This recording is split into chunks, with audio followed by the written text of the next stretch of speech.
Ya wajar lah channel kamu dibilang porno. Memang porno kok. Demikian, sahabat filsuf yang terkenal itu membuka kalimatnya ketika seorang bosman mengatakan bahwa sebulan ini channel YouTube dan sosmed diserang buzzer demi informasi lain yang berbeda dengan pejabat yang miring ke IMF bisa tetap tenang berhutang dan pejabat yang pro foreign investment, yang kalau dibaca pro investasi di Tiongkok sih ya, bisa terlihat benar. Ketika hari hujan kemarin, saya menggeser secangkir teh hangat ke depan filsuf modern ini sambil mengatakan bahwa buzzer itu menyerang sosmed bosman dengan mengatakan bahwa mengandung unsur porno. Video bosman yang dijawab olehnya, ya iyalah mengandung porno karena kamu menelanjangi mereka. Saya asli tergelak tertawa. Itulah komentar Rocky Gerung sang filsuf modern ini kemarin di meja makan sambil menyeruput teh hangat. Dirinya berkomentar hal tersebut. Kalimat menelanjangi ini bullseye, tepat. Oke sahabat, dialog dengannya tidak akan diceritakan panjang-panjang dan dipublikasi. Hanya diskusi ringan kok, ngakak-ngakak ketimbang stres mikirin kok ada dua pejabat namanya kesangkut di Pandora Papers, tetapi sang pejabat tertinggi tidak ngapa-ngapain. Mereka dan masyarakat dong lebih hebat lagi, yaitu bahwa itu dianggap hal biasa saja di zaman pejabatnya yang paling populer sedunia saat ini. Itu biasa saja, walaupun artinya nama yang ada di Pandora Papers itu, kalau mereka berdua pejabat di Tiongkok sudah masuk kategori korupsi yang bakal di titik-titik. Kalian tulis sendiri titik-titik itu apa. Tapi itu kan di negara yang berdaulat yang anti korupsi. Ya lain ladang lain belalang lah. Ladang negara tetangga kan lain dengan Tiongkok. Tiongkok itu sentral, pusatnya. Negara tetangga itu adalah provinsinya Tiongkok. Mempermudah kebijakan sentral itu kewajiban. Dan yang di Pandora Papers itu fee atau bonus. Ya nggak apa-apa juga. Jadi semuanya jalan seperti biasa. Mumpung masyarakatnya sudah dibuat apatis tingkat dewa. Kecuali yang oposisi. Kesenangan ada bahan maki-maki. Tapi nggak ada solusinya juga. Sungguh heran dengan didiamkannya pejabat yang namanya ada di dalam Pandora Papers. Padahal ini pembuktian kebenaran apakah data itu salah atau benar mudah diklarifikasi. Kalau benar,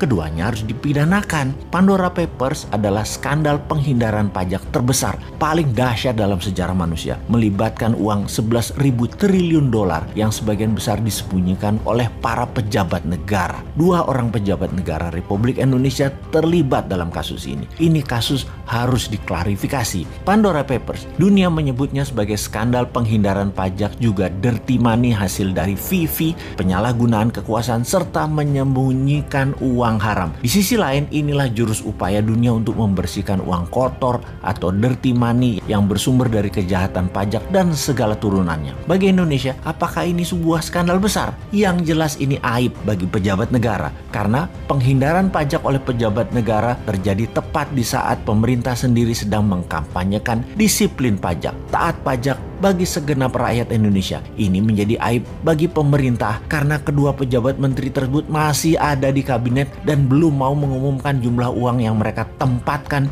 di Pandora Papers tersebut. Keterlibatan dua menteri pemerintahan saat ini yang masuk dalam daftar nama pejabat dunia yang melakukan penghindaran pajak setara dengan 130 tahun penerimaan pajak APBN Indonesia sesungguhnya akan menjadi pukulan telak bagi pemerintah yang akan menghalangi seluruh upaya pemerintah dalam meningkatkan kedisiplinan pajak di dalam negeri. Untung rakyatnya nggak paham dan tidak peduli. Namun pastinya upaya pemerintah untuk menggenjot pajak dari orang pribadi saat ini akan menjadi bahan cemoohan bagi pembayar pajak karena menterinya sendiri justru melakukan penghindaran pajak. Pejabatnya mencari surga pajak di luar negeri, sementara rakyat Indonesia sendiri dibenamkan dalam neraka pajak. Tapi ya sudahlah, walaupun kita ngomong panjang lebar, toh rakyat masih memuja pemimpin yang populer yang tetap melindungi orang-orang di sekitarnya walau jelas-jelas ada di Pandora Papers. Selamat, sekali lagi, selamat memanfaatkan kepercayaan masyarakat yang bodoh, tidak peduli, dan hanya bisa diam seperti saya.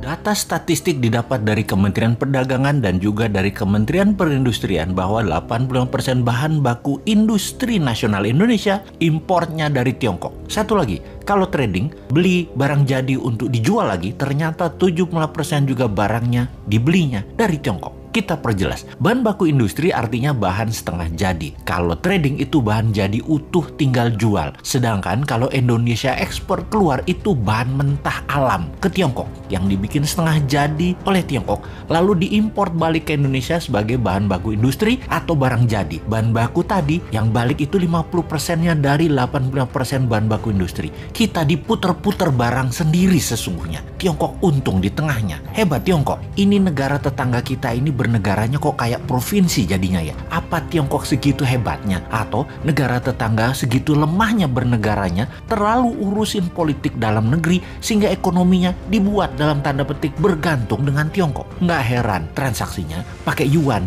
Baru ngeh saya juga, multi currency atau mata uang yang berlaku di banyak negara seperti yen, dolar, dan euro memang tidak diperlukan kalau kayak gitu. Ya itulah kenapa istilah provinsi itu muncul. Timur nih, kalau Newman yang pegang mandat, 95% kebutuhan negaranya tergantung rupiah dan barang dari Indonesia. Jadi tanpa perlu diintegrasi penyatuan kembali Timur ke wilayah Indonesia, ya Timur sudah jadi provinsi lagi. Sama seperti Gajah Mada menyatukan Nusantara juga bukan pakai military approach, tetapi pakai economic approach, pakai emasnya Majapahit. Atau istilah ini adalah semua dalam buku Akademi Militer, namanya kolonialisasi 5.0, seperti yang dilakukan oleh Tiongkok. Kolonialisasi 5.0 pakai yuannya Tiongkok, itu adalah economic approach. Negara tetangga itu jadinya ya kalah diplomasi, kalah strategi, kalah ekonomi, puncaknya ya kalah kedaulatan. Hal ini tanpa perlu menurunkan bendera merah putih, diganti dengan merah bintangnya, ya sudah takluk jadi provinsi juga.